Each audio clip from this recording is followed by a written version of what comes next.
gue pernah nyobain hampir semua metode homeschooling yang tadi gue sebutin itu, dan ada beberapa yang gue suka, itu yang gue ambil. Salah satunya adalah literasi. Gue suka banget tekniknya si Charlotte Mason ini, dia pakai banyak literasi. Nah ini gue ambil, tapi gue perlebar. Literasinya nggak cuma di living book, language, environment, pokoknya semuanya, agricultural, financial, hajar aja. Ini beberapa gambaran buku-buku yang gue pakai.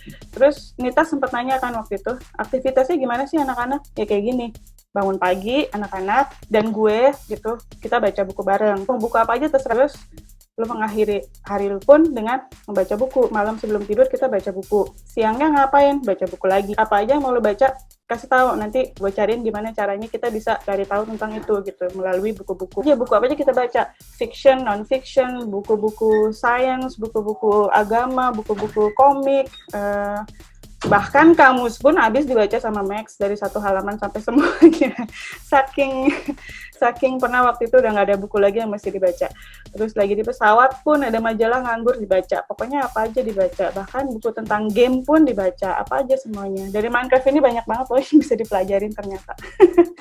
Terus buku-buku novel modern pun dihajar baca juga. Terus gue udah ngenalin dia sama Jane Austen, Bronte dan segala macam. Terus Max juga sekarang udah mulai bisa bacain buat adiknya akhirnya. Jadi gue berkurang tugas gue. Pokoknya intinya semuanya literasi. Itu yang mau gue tanemin buat anak-anak. Nggak cuma buku, kita juga dengerin video, film, terus audio juga. Literasi di digital, laki gue itu urusannya. Jadi anak-anak gue nggak gatek-gatek banget lah. Terus dari museum kita juga belajar literasi. Terus yang environment kita banyak ajak anak-anak ke alam bebas. Dari Kindle, e-book juga kita baca juga. Gue mau anak-anak gue wawasannya terbuka. Berikutnya, sampai kapan homeschooling? Kansnya anak-anak itu untuk kayak ke sekolah tinggi dan universitas gimana gitu kan. Nah, di sini kita homeschooler memahami dan memaklumi dan menerima apa adanya bahwa di dunia kita itu masih penting banget yang namanya academic qualifications. Nah, di sini gue mau jelasin alur kira-kira ya perjalanan pendidikannya Max nih ya, kira-kira. Yang pertama primary, gue nggak membatasi anak-anak gue harus homeschooling seumur hidup mereka. Kalau tiba-tiba mereka mau minta sekolah, gue bakal kasih gitu. Gue bukan yang tipe homeschooling garis keras, tapi gue perlu membekali anak-anak gue nih kalau sewaktu-waktu mereka memutuskan untuk nggak mau homeschooling lagi misalnya. Nah untuk tahap primary, gue merequire mereka untuk at least mereka ada ijazah paket A sama PSLI. PSLI itu tes di Singapura setara paket A ya, setara ijazah SD. Terus ini buat modal dia kalau dia sewaktu-waktu pas secondary itu dia mau masuk sekolah. Nah, secondary gue merequire mereka untuk paling enggak mereka udah dapat paket B atau O level or N level. Di sini bisa ngambil lewat Cambridge. L1, R5 itu artinya satu mata pelajaran language dan 5 relevant subjects. Relevant itu kayak math, science, physics, biology, art, sama apa banyak lah pokoknya ada listnya.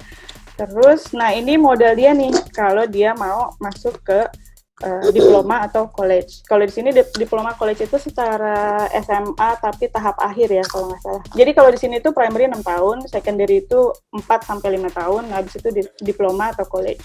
Nah diploma college ini kayak pre-university gitu kalau dia mau masuk university, atau kalau dia nggak mau kuliah dia kayak STM gitu modelnya.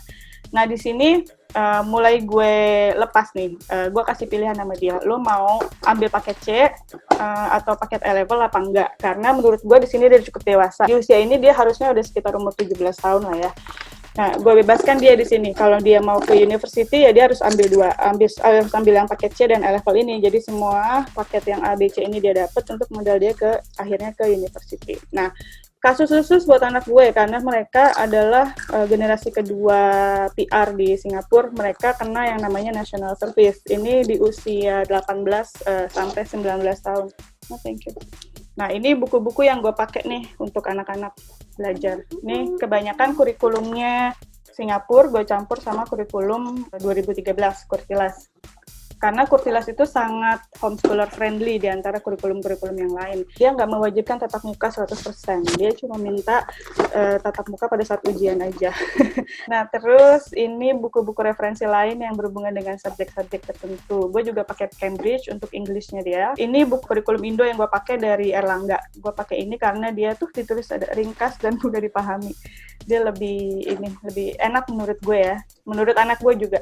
Karena dia juga, ini PR banget nih buat gue sama anak-anak, karena anak-anak gue udah terlanjur gue pakeinnya tuh kurikulum Singapura dari awal. Gue baru mulai ke kurikulum Indonesia tuh baru-baru tahun ini aja. Jadi untuk converting language-nya itu PR lagi, tapi step by step gue rasa anak gue bisa lah harusnya. Nah, ini anak gue juga ngerjain ujian juga sesuai grade-nya dia. Nah, gini ujiannya di rumah. Ini media-media belajar lain selain buku-buku yang kita pakai. Ada EXL itu untuk belajar matematika. Terus kita pakai Khan Academy. Ini keren banget. Terus Wide Open School juga ada. Waktu itu Wenji nanya kan buat anak lu yang SMP. Ini Wide Open School banyak banget programnya.